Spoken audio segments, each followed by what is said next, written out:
What's up, YouTube family? Back with a quick video, you guys. Just answering questions.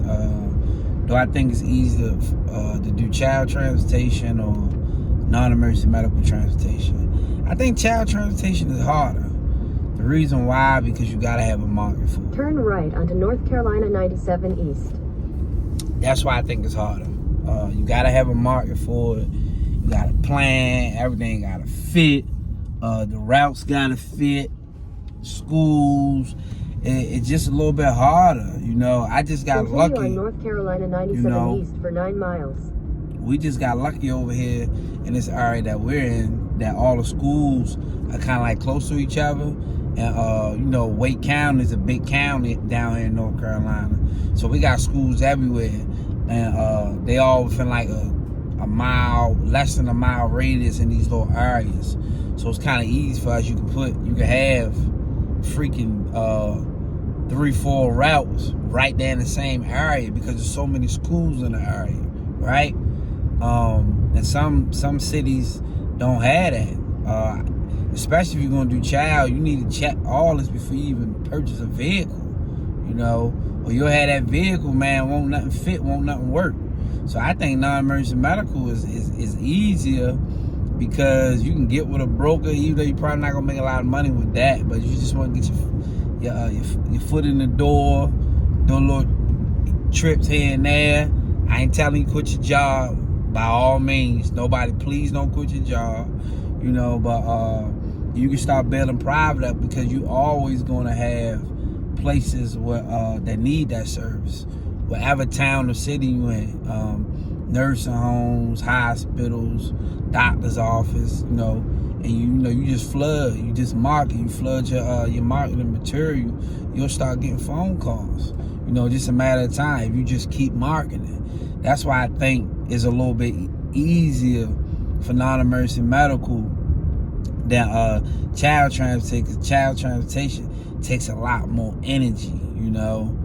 And then you gotta worry about your pay rates. Like you really can't charge a whole lot. You know what I mean? It's a little bit different when you're dealing with non-emergency medical because it's already a standard rate, $35 one way in a lot of places. That's standard. You know what I mean? But pros and cons though.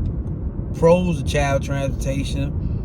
9 out of 10, you probably, you know, if you're only doing evening runs, you're talking about an hour and a half per route, and you done. So if you're doing it yourself, you might work in the morning, you do a route, your wife can do a route, y'all good. That's retirement money for you, right? It all depends on where you're trying to grow, right? See, like me, I'm looking at child transportation as retirement, but like we have about what, 5-6 vehicles right now. I think we want to get to 10 vehicles, you know what I mean? Because I want to profit myself, you know what I'm saying? I want to profit 6 figures after I pay everybody. So I know in order for me to profit 6 figures just off a child alone, I'm probably going to need a couple more vehicles to be able to profit that. But that's without me running it. You know, that's just one stream of income right there.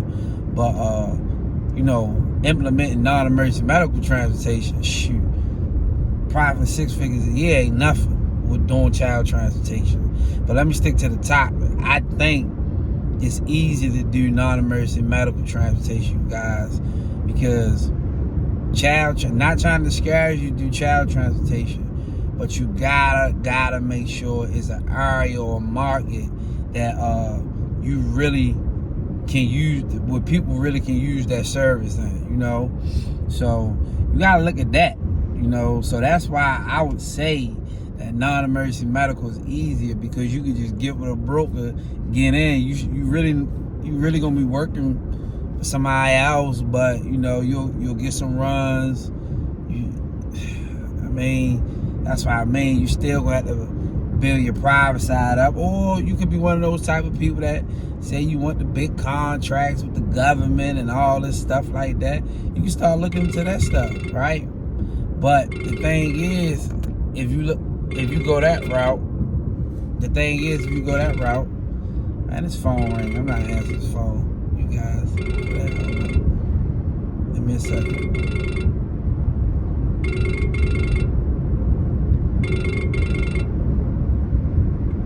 thing is, if you go that route, you gotta be able to handle it. You gotta be able to handle what's gonna come your way. If you do got some big contracts, you gotta be able to handle that stuff. So you gotta be realistic about what you want and make sure you can handle it, you guys. I know this guy gonna call me back, y'all.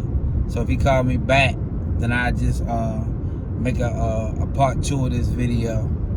I just make a part 2 of this video. But that's the main reason why I think non-emergency medical. I hit y'all back. I'll make a part 2.